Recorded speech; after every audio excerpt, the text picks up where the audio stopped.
set the groove. Oh, Manly Mark, the man with the spark. He's got the wisdom, he's got the heart. Pull up a chair, stay for a while. Manly Mark will make you smile.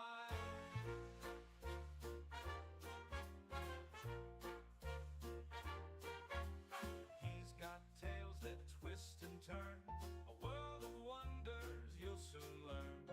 Big band swing with a gentle tone. In his company, you're never alone. The horns will croon, the rhythm will sway. Mark's got stories to brighten your day. A dash of charm, a pinch of wit. Manly Mark's podcast. Good afternoon, everybody. Welcome to, welcome to the Midday Madness with Manly Mark. I'm here at Uncle Pat's Pub, as I usually am. Come in a little early on Mondays just because Terry puts the French fries in the oven a little early on Mondays because he knows I like to get them nice and crunchy. So, as always, shout out to Terry. Always bringing me the coffee, always making the Frenchy fries. So, we love Terry, going through a hard time in his life, but it's okay. So I'm always here waiting on folks to show up so we can talk about stuff, but until they get here, I'm going to talk to you guys. No fee here in the pub today, but as always, I got plenty of stuff lined up for you guys today on Midday Madness with Manly Mark. But of course, I always have to plug. And the very first thing I want to stress is something that's very important. We have now on our website a form. It's on the homepage, and as time goes, I'm going to continually update the website, make it look better, make it just what it needs to be to get our message out there. But in the meantime, I've got our live stream up in case they ban us anywhere, and I've got our online form to fill out so you can ask Fee a question for his wildly popular Night with Fee. So, Jerry out there listening, Jessica, go to feastme.com, scroll to the bottom, and fill out the online email form and ask Fee a question, and he will answer it live on air like he's been doing. We've just made it easier and more streamlined to access us and reach out to us. And we will very shortly have the same thing with our phones. And so not only will you be able to email Fee just right there on our website, but we're going to figure out a way to as we talk about, integrate our phone so you guys can call in on Night with Fee or on Midday Madness with Manly Mark. Maybe sometimes once we got that going, we'll open up like a special every Friday call-in show, something like that. But we're looking forward to hearing from you guys. So again, I want to stress, go to feastme.com, scroll down to the bottom, and it's very simple. You put your name, your email address, and you write your question. And if you want to stay anonymous, that's fine. If you want to tell us where you're from, that's fine. But send in those questions because we love hearing from you, and Fee loves answering your questions. People, you'd be surprised how good the questions are that the people listening write. And so I want to stress that. And again, tune into the Feast Me Show with Manly Mark every morning at 9 a.m. I'm here at noon every day. And again, Fee comes on at 9 p.m. for Night with Fee, and he talks relationship skills, business deals, sports drills, and everything in between. Throws a little prophecy in there, a little terminal ill stuff. And so I just got to plug those shows because, old Uncle Fee's always got me on a tightrope. I've got to plug the brand or, I'm getting those laser eyes on me. Don't worry, Fee. Yeah, I'm plugging. So, I never tell y'all this, but Fee's part owner of Uncle Pat's Pub. It's the only reason I'm allowed to stream from here, because Fee owns part of Uncle Pat's Pub. But that's beside the point. And also Terry is Fee's third cousin. But that's beside the point. What I want to get into today specifically is, I hate to say it, but if I could sum up this episode, it would be Trump, Trump, Trump, Trump. It's all about Trump. But more specifically, if anyone's been tuning into the news, you see that Trump's been essentially talking about taking over D.C. There's a tremendous amount of crime in D.C., cars getting stolen, murders. It's unsafe. And essentially, it's not a good look for our nation, for our capital to be one of the most dangerous places in the country. And so, what's interesting is Trump's talking about specifically deploying the National Guard. And if you've tuned into any of the Feast Me shows with Manly Mark over the last few weeks, or even Night Night with Fee, I think he harps on it. He's been harping on it for a while on Night Night with Fee. So go back, look at those episodes. I'm searching through them to essentially post as proof that Fee called this. But Fee said that they're going to essentially use the National Guard for these specific things. And so, again, we're just documenting that we've been talking about these things that are happening, that are going to happen. And so tune into Fee. He's telling the truth. And he called it. He called it specifically on this National Guard. So you can, I mean, I question everything, and I'm a skeptic of everything. But I mean, not only did he say it over and over on the podcast about the National Guard being used and being deployed for the chaos and the civil unrest in America. I mean, it starts with D.C., but where else will it go? I mean, it would make sense to start in the nation's capital, where everything's headquartered. But who knows how else he'll use the National Guard to deal with the civil unrest. And I don't necessarily think it's a bad thing right off the bat, because I think crime is a problem. And the mayor is obviously not doing anything about it. And so, again, Fee called this. I'm just going to say it over and over. Fee called this. And as more chaos unfolds, maybe the Epstein files will make some chaos happen, or if because of the Russiagate they arrest Hillary Clinton and Obama, it'll make civil unrest happen, and he'll deploy the National Guard. But regardless, Fee called this. But I wanted to start off. I've got a lot of material to show you guys today, but I wanted to start off specifically with a tweet from J.D. Vance. And I say tweet, I mean X post. I don't know what that's called. A post on X, but again, I'm always going to call it Twitter because that's what I knew it as. I always will know it as. But J.D. Vance took a screenshot of what Trump said on Truth Social, which I don't have a Truth Social, so yeah, I'm not really sure how it works, but I guess it's probably kind of like Twitter. But this is what J.D. Vance said. Or this is what Trump said. Here's J.D. Vance. Washington, D.C. will be liberated today. Ooh, crime, savagery, filth, and scum will disappear. I will make our capital great again. The days of ruthlessly killing or hurting innocent people are over. I quickly fixed the border, 0 illegals in the last 3 months. D.C. is next. Thank you for your attention to this matter. President DJT. So, so clearly he's coming out and being pretty bold about it, which it's not a bad thing. People are going to say that he's gone mad, or he's exercising too much authority that he doesn't have. But I'm just going to let that be the context for this video of Trump actually talking about what's going to happen. And then we'll get into some more of that. So listen to Trump. Oh, wrong click. Very serious purpose. Something's out of control, but we're going to put it in control very quickly, like we did on the southern border. I'm announcing a historic action to rescue our nation's capital from crime, bloodshed, bedlam, and squalor, and worse. This is Liberation Day in D.C., and we're going to take our capital back. We're taking it back. Under the authorities vested in me as the President of the United States, I'm officially invoking Section 740 of the District of Columbia Home Rule Act. You know what that is? And placing the D.C. Metropolitan Police Department under direct federal control, and you'll be meeting the people that will be directly involved with that. Very good people, but they're tough, and they know what's happening, and they've done it before. In addition, I'm deploying the National Guard to help reestablish law, order, and public safety in Washington, D.C., and they're going to be allowed to do their job properly. And you people are victims of it, too. You're reporters, and I understand a lot of you tend to be on the liberal side, but you don't want to get You don't want to get mugged and raped and shot and killed. And you all know people and friends of yours that happened.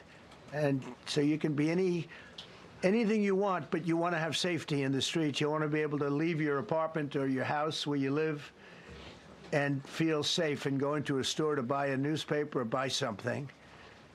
And you don't have that now. The murder rate in Washington today is higher than that of Bogota, Colombia, Mexico City, some of the places that you hear about as being the worst places on earth, much higher. This is much higher.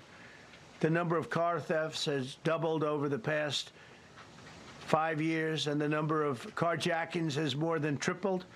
Murders in 2023 reached the highest rate probably ever. They say 25 years, but they don't know what that means because it just goes back 25 years. Can't be worse. Our capital city has been overtaken by violent gangs and bloodthirsty criminals, roving mobs of wild youth, drugged out maniacs and homeless people. And we're not going to let it happen anymore. We're not going to take it.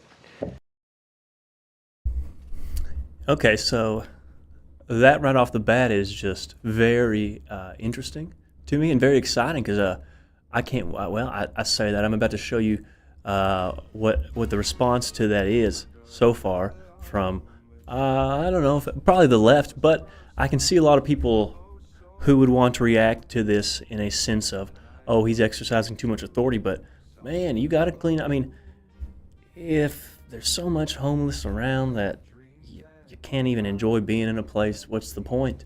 And of course, we think here at the Feast Me Network, we want to treat the homeless good, but whatever they're doing to help them isn't enough, or because it's clearly a problem and crime's a problem, and I'm glad to see that Trump is clearly cleaning that up. I mean, he's calling today Liberation Day for Washington, D.C., which is insane. I wish he'd liberate it from the fiery pinchers of the demon devil liberals, but I mean, that's beside the point, which I'm not hating on liberals in particular. But I'm going to go ahead and play, I guess this guy, maybe he might be the Secretary of Defense, Pete. But listen to him because he goes more in depth because they're just deploying today. They're deploying today.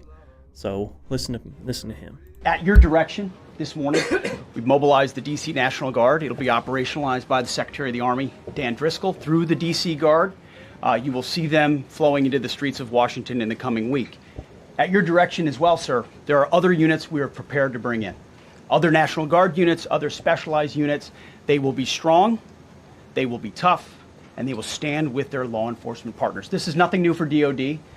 As the President noted, at the border, we've got 10,000 troops down there who've been operating in defense cooperation areas, defense zones, where there's zero illegal crossings because of troops on strikers scanning the border. We've been protecting other people's borders for 20 years. It's about time we protect our own.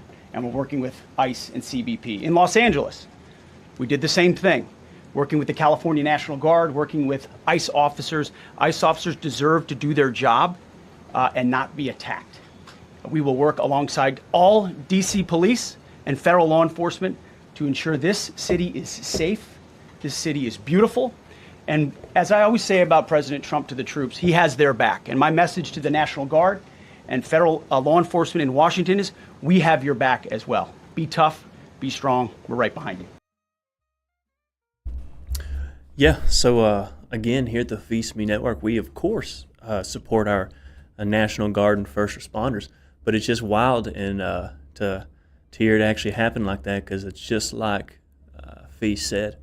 And so, of course, there's already pushback, and I hate just to jump from video to video, but it's all in the same vein of Trump coming out and doing this. And it's like Trump's been making a lot of moves lately.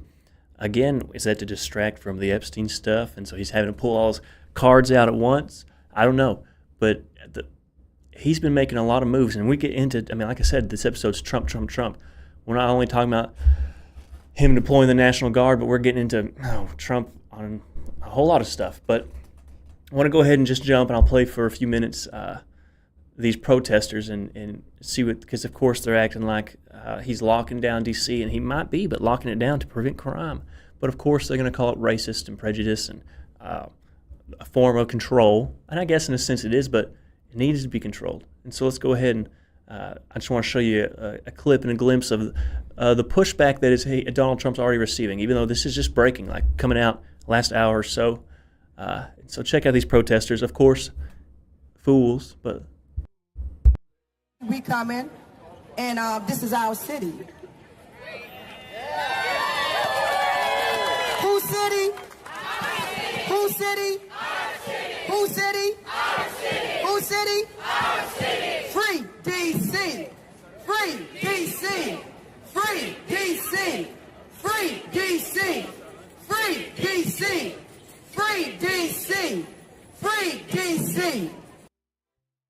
okay, I didn't want to even play the whole clip because it was hurting my ears to hear, but isn't it convenient? They already have T-shirts, they already have posters, they already have pre-printed posters. It's almost like a lot of these folks who stir up the pot and riot and protest are almost paid to be there. They're paid actors, they're bad actors.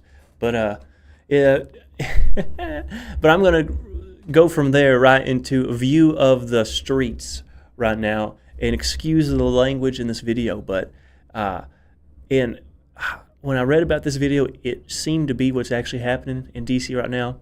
But regardless, this is apparently what they're going to be experiencing in DC. Oh my God, what the fuck? Oh, they really hopping out. Oh, that shit real. They really coming to your trenches and jumping out and bagging your ass, bro. They ain't all type of shit, boy. What the fuck? Okay, I didn't realize that I had that much language. But the point being is they're just pulling up and bagging people, which I think's great, especially if they're have known gang affiliations. Because, well, you know, I mean, that's the sad part is they know all these criminals exist. They let them out easy. They get them on bail. Which I think I saw that Trump also, I wish I got the video, but Trump is making it like where murderers can't use cash bail anymore, which is great because they let these folks out way too easy. But I'm glad to see that Trump's finally cracking down on the crime, and you guys should see how excited Fee is about it. And I guess he'll probably get into it on tonight on Night Out with Fee. But he is just, well, I mean, of course, he's been predicting this is going to happen for a while, so he's thrilled to see it actually come down. So, again, if you guys don't believe me that Fee called this, check out the Feast Me Show with Manly Mark over the last 2 weeks, or check out Night with Fee. He routinely got into that and talked about how it's going to happen. But that's really all I had about Trump, in particular about what's going on in Washington. And as news develops on that, of course, tune into us. We'll drop it and we'll discuss it and dissect it. But it's very interesting to see what's going to happen and what's going on and how big of a role that the National Guard will actually play in maintaining, I don't know, the peace or cleaning up the homeless. What are they going to do with the homeless? Throw them out somewhere else? Put them in a facility? So that'd be interesting. A lot of questions about that because I don't think we should treat our homeless bad. I think we should get them help, but at the same time, I don't think we should allow them to have. Maybe he talked about this on the episode, the show this morning, but I don't know if they should have their be allowed to have whole underground cities with their own kind of like governments and stuff. Seems kind of sus. And so, like I said, tune into us and we'll let you know more about what's going on with that. But the next thing I kind of wanted to talk to about Trump is, like I said, he's making moves. And a lot of people right now are talking about trade and talking about tariffs. And I think that the motivation, whether or not that you have a good or bad opinion of tariffs, and you know, I'm not a finance guy in particular, but I think the idea, in essence, is that you know Trump is pro eliminating income tax, and that's been in the talk for a while. But to actually hear him talk about it, and I'll show you the clip. It would be wild if we were making enough money from tariffs from other countries that we could essentially eliminate a lot of these property taxes so that Americans could actually and truly own the things they own. We could stop taxing our income. I mean, because even Trump gets into how in the most wealthiest times in our nation, we were a tariff nation.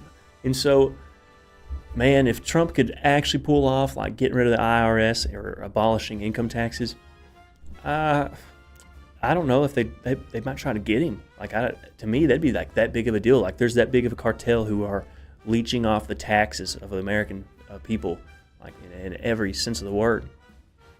And so, I don't know if a lot of people are, kind of know about this, but Trump is, this has been in the talks for a while. But to hear Trump actually talk about it and to actually entertain the idea of abolishing the IRS or creating an external revenue service, and essentially alleviating the American people of the tax burden, that'd be wildly. He'd go down in history as the greatest. He might already go down in history as the greatest president in the world, or maybe you could say the most influential. But this would cement him for sure. So listen to Trump talk about taxes in particular. Think about it. Donald Trump announces the External Revenue Service, and his goal is very simple. His goal is to abolish the Internal Revenue Service and let all the outsiders pay. Do you believe at some point in time we could find a way, once the country's back on its feet and getting enough revenue and paid off our debt, do you think it's possible to find a way to eliminate federal taxes? There is a way. There is a way. I mean, if what I'm planning comes out, it's a great question, by the way. Everyone could attain their pretty sophisticated. And I have a real shot. We're taking in tremendous amounts of money. The answer is, I think there's a real shot. I actually say there's a shot at, we have the Internal Revenue Service. We could use the External Revenue Service, and we wouldn't even need the Internal Revenue Service. Can we reform taxes to eliminate the need to file? Well, it's possible. If the tariffs work out really well, you wouldn't need income tax. You know that. If tariffs work out well, our country at its richest was during from 1870 to 1913. That was the richest, and we were an all-tariff nation. And it's possible we'll do a complete tax cut, because I think the tariffs will be enough to cut all of the income tax. Excuse the fact that video is a little glitchy. I don't know why that was. It's like I always download them, and they're perfect. But the audio I think came through just fine. But the point being is, even Trump's eyeballing the notion to abolish the IRS and even the need to file income taxes altogether. And man, wouldn't that be nice? Wouldn't that be nice? I mean, how much would that transform everyday American life, just not to have that tax burden? So keep your eye on that. Hopefully there'll be more about that in the news, and hopefully he'll actually make a push to do that. You guys might be wondering why this episode's Trump, and why I'm actually being so positive about Trump, because a lot of people think just because I'm so blunt about my opinions regarding Trump and that I don't deify him, that I'm anti-Trump. No, I'm not anti-Trump. I'm going to say when he does good things. I'm going to say when he does things I think silly. But I think in particular, one of the best things he did was hire RFK Jr. For his, I don't know what the position's called, health secretary. But he is making an impact not only on the food industry, but the pharmaceutical industries everywhere. And a lot of people for years called him a conspiracy theorist, called him a quack. But I'm just going to let him speak for himself, because he released this video recently. And another thing that I like about him is that he makes these types of videos and explains in depth what he's talking about. And I own a book. What's the title of the book he wrote, in particular about Fauci during the COVID era? And I'm going to bring it and actually kind of quote from it at some point during an episode when I get into the COVID stuff. But I mean, RFK Jr. was privy to the fact that Fauci was a crook, and the whole vaccine thing was a scam, and the whole mask thing was a scam. But in particular, this video I'm about to show you of RFK Jr. is he's talking about how he wants to make it, I don't know if he was going to make it illegal, but make it to where medical providers don't necessarily benefit financially from vaccine schedules. Because I know for a fact that you can look up online, hey, pediatrician, if 80% of your practice is fully vaccinated, we'll give you this stipend, okay? And it's like, okay, at what point does it become, got to boost those numbers, versus the actual health and wellness of the patient? And that's what RFK Jr. is getting into, which I think is really important. because at what point do we realize they are pushing these drugs and making them seem so important and like it's a life and death situation just so they can bleed us dry, like sacrificial lambs on the altar? But in terms of money, they just want perpetual customers, and these vaccines that induce autoimmune disorders, lifelong disabilities, just a little. They just sometimes just tweak you a little bit. But the goal is not to help you, not to actually make society better. Do some vaccines work? I'm sure. But it's when you get into like the heavy metal contents, or the aluminum, or the mercury, it's just like, okay, what point is the cost versus the risk versus the reward? To me, it's not. I mean, you get into like vaccines and SIDS incidents. I mean, there's a connection there if you look into it. And so again, I'm going to let him talk about it. A very interesting video. And again, I appreciate that he comes out and talks directly and puts out these kinds of videos. Hi, I'm Robert F. Kennedy Jr., your HHS secretary. Let me ask you something.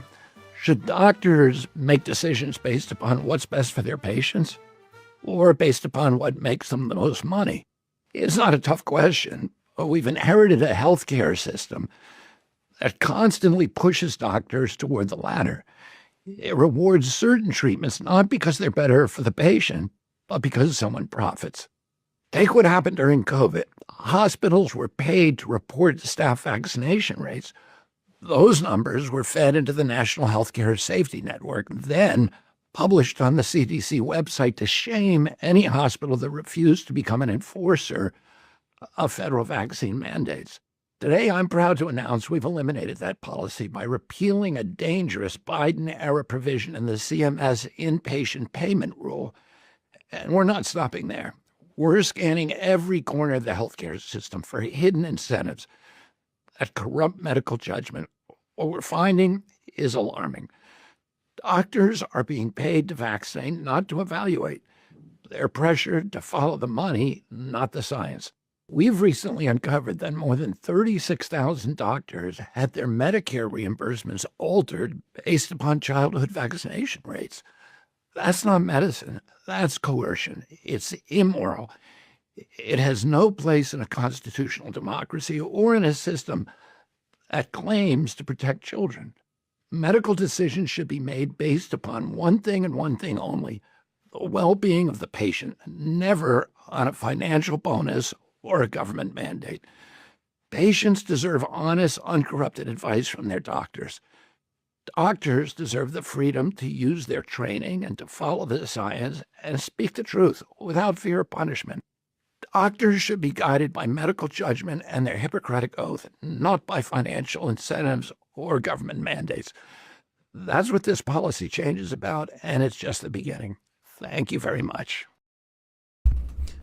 Isn't it crazy that we live in a world where, I don't know, as early as 3 or 4 years ago, even questioning whether or not the vaccine schedule is ideal for your child, you'd be labeled a freak or a crazy person.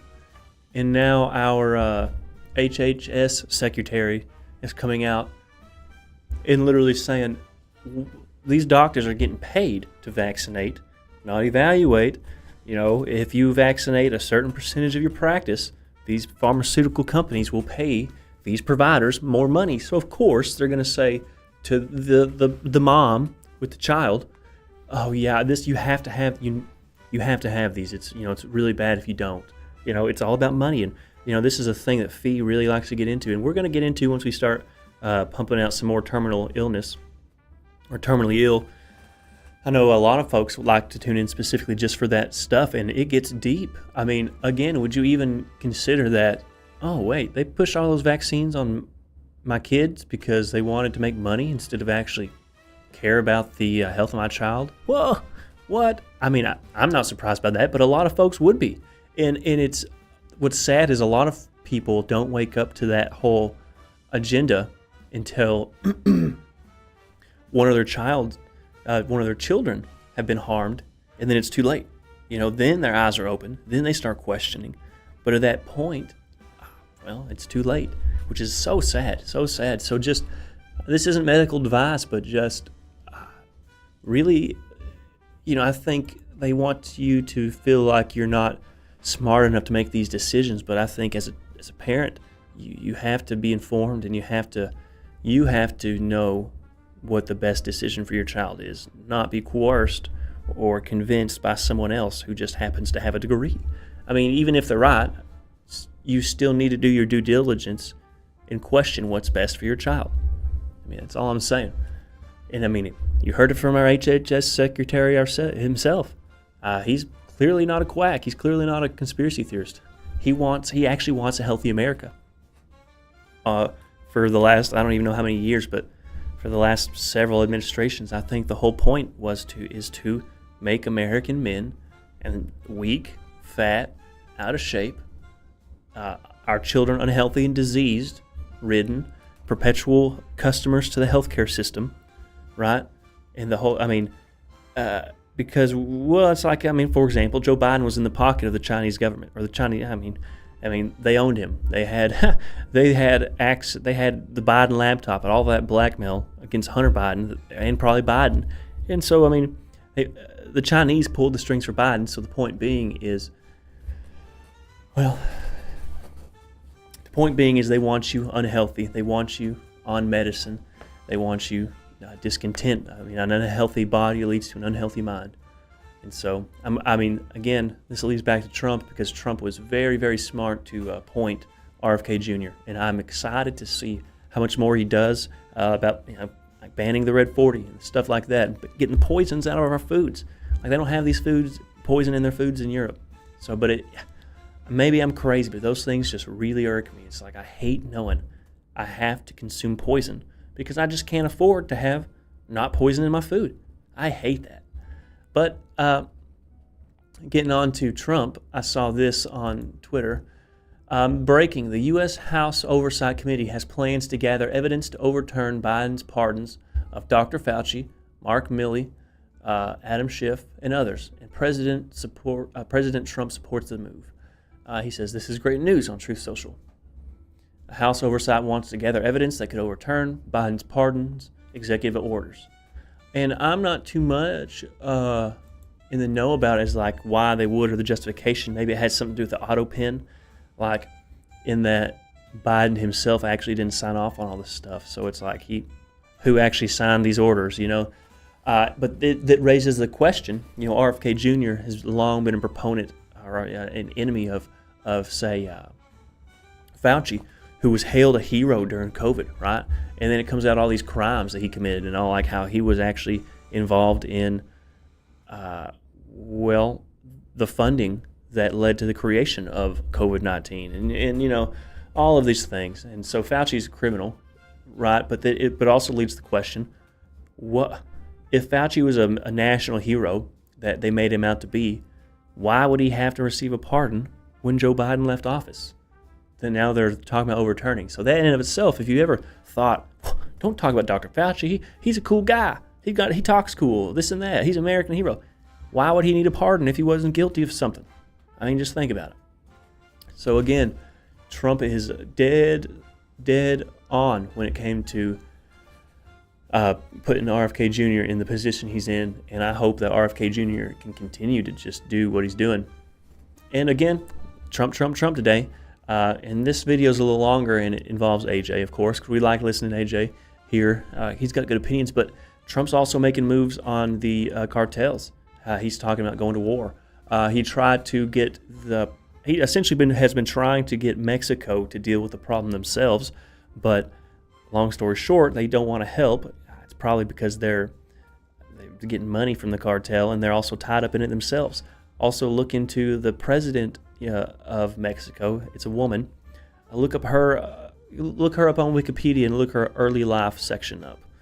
Look who her parents are, her last name, her religion. Tell you everything you need to know. But the point being is, Trump's coming out and essentially talking about making precision strikes on the cartels within Mexico, which a lot of people are acting like he's going to war with Mexico, and that's not the case. But because these cartels the fentanyl's killing tons of folks. The drugs in the U.S. didn't want to do anything about it because a lot of these politicians are making money with these drugs coming over the border. The Mexican government doesn't want to do anything about it because they're probably making money. And so Trump's actually going to go to war with the cartels. And what does that lead to? I like to think if he was using airstrikes, that these, I don't know how, apparently the cartels hold their own in actual confrontations with the Mexican military. So, I mean, they're advanced and well equipped enough to hold their own in modern warfare situations with other armies. But I wouldn't imagine they had air support or anything like that. So I'd be also curious to see what the retaliation would be. I mean, a lot of people wouldn't think about the cartels being a problem in a scenario where, there was a lot of chaos or unrest. It'd be how easy would it be for these cartels to start like actually taking portions of land in Texas and surrounding states and areas? Or how many people do they have that are like sleeper cells or aligned to these cartels? And so it'd be interesting to see if Trump actually starts making strikes or going against the cartels, what the response would be. And so I'll let AJ get into it, just so you guys can really get a feel for it. And like I said, Trump's making all these moves, and it's like they're great moves. And so AJ poses the question. He's not for war, but he thinks this is a good war. Now, if it's a war that drags out for the next 10 years, and they're drafting young American men, maybe not. But I mean, if it's pretty just cut and dry, they go in there, take out these cartels, and that's it. I can't see that being a bad thing. So let's see what AJ says. Fox News alert, we're at war. We're talking about sending military forces to fight against the drug cartels in Latin America. Do you think it's worth sending our forces, our U.S. forces there to take this on? Cartels where? Central Latin America. Well, Latin America's got a lot of cartels. They've got a lot of drugs flowing. So, we want to protect our country. We have to protect our country. We haven't been doing it for 4 years. And we love this country like they love their countries. We have to protect our country. So, we're playing a tough game.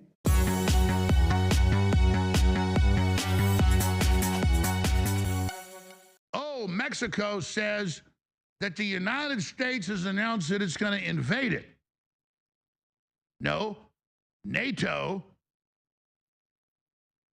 has invaded Russia. Mexico and China have invaded the United States. When Trump stood up with these tariff deals, he wasn't attacking people, he was retaliating to the attack.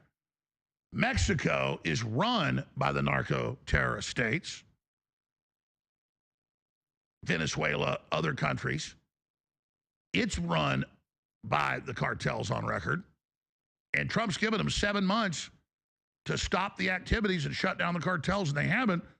So Trump is saying, I'm getting ready to have the U.S. military, as he did 4 or 5 months ago, designate them terrorists, take action against the cartels that are more well-equipped than even the Mexican military.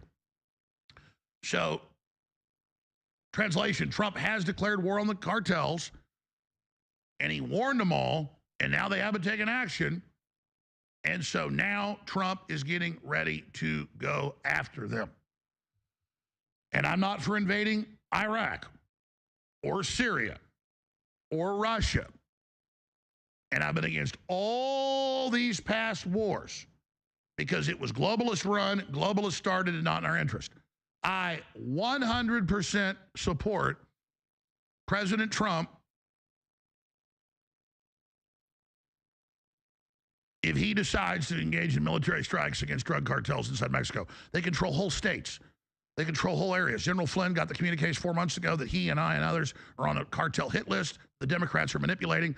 You've got Pelosi saying, MS-13's all God's children. They work with these people. They use them as their private army. So I don't like war, but we have millions of dead from fentanyl. We have millions dead from the crime waves and all the stuff of the past decades. We have a physical invasion. We have Mexico helping continue the invasion. We are under attack. We didn't start it. The Marines and the Army have had to go into Mexico in World War I when Mexico sided with the Germans and attacked us. And before that, and if the Marines need to go into Mexico City, so be it. But I don't think that's going to happen. Trump's saying they're going to strategically target the cartels, who have basically taken over many parts of the United States and corrupted our governments. And look, the CIA was working with them before. A lot of the cartels, they gang up on one or gang up on the other. Didn't really run them, but quasi controlled them and worked with them. Trump has ended all that. And that's why the New York Times, when Trump first got in 6-7 months ago, the headline, if Trump actually, what was the exact headline? It was, here's why Trump designating Mexican drug cartels could be bad for the U.S. economy. And they had all these other articles. Oh, you can't do that. So much money's laundered through, it'll collapse the economy. Trump doesn't care. It has to stop. How many people do you know that have died from the drugs coming in from Mexico, the fentanyl and the meth and the rest? Yeah, so as you can see, it's like, he's definitely, I think Alex Jones, he's a native Texan, so it makes sense. He's still aggravated about the Alamo, which I guess I can't say I blame the guy, but it's gonna be very interesting to see what's happening with that. Like, what it means is, in particular, like what precision strikes mean. Are they going to have retaliation?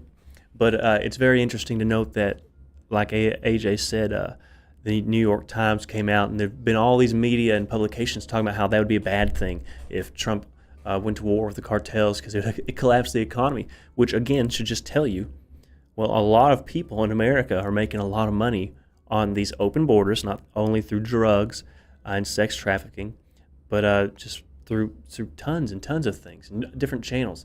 And so a lot of different people's money are drying up because Trump's putting an end to it. So again, another Trump win. And the last Trump video I really want to show you is just, again, this episode's Trump. He was asked recently about a meeting with Putin, and because this is getting close to the end of the episode, I wanted to let Trump, in his own words, kind of go out in his own style. And so this is Trump asked recently about Putin. And I'll let him speak for himself because, again, this is classic Trump mic drop. Well, we're going to have a meeting with Vladimir Putin. And at the end of that meeting, probably in the first 2 minutes, I'll know exactly whether or not a deal can be made. How will you know that? Because that's what I do. I make deals. Classic Trump. So, that is hilarious. I mean, like, there's no way that Trump sits around and just thinks about those funny things, those funny quips. He's smart, and he knows. I mean, he's a funny guy. He's a really funny guy. And so I just kind of wanted to. That was the last Trump video I had. But as you can see, Trump's making moves right now, and a lot of what I talked about today, I'm a big fan of, and we'll see what unfolds with all of them. But, and of course, as always, if you tune into the Feast Me Network, we'll report the latest happenings on all these things, whether that be on here on Midday Madness or the Feast Me Show or Night with Fee. But again, I just want to point out that you're going to see a lot of talk and a lot of news in the coming days and hours about the National Guard being deployed in D.C. And I just, again, want to point out that this is exactly what Fee has been talking about with the coming civil unrest and the chaos. And again, the proof's in the pudding. Anyone that's been tuning in, he said this morning, I can't remember if he was talking on air or not, but we might be talking into a void right now, but we're documenting. And so there, at some point, no one can say when they look back, well, they didn't try to tell us. And so, guys, I'm going to wrap it up. Thanks for tuning in. You can catch me again tomorrow on the Feast Me Show with Manly Mark at 9 a.m. Don't forget to tune in to Night with Fee at 9 p.m. And I want to stress, this is the most important thing. Go to our website, feesme.com. That's PHEESMEE.com.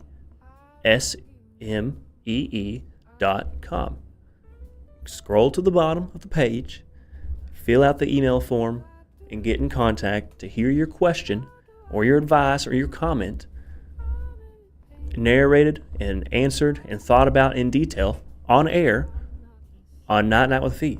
Very important. We've streamlined it, made it so much easier, and we look forward to hearing from you guys. We just love the questions, and I think a lot of you guys like hearing the answers. And so, guys, thanks again for tuning in.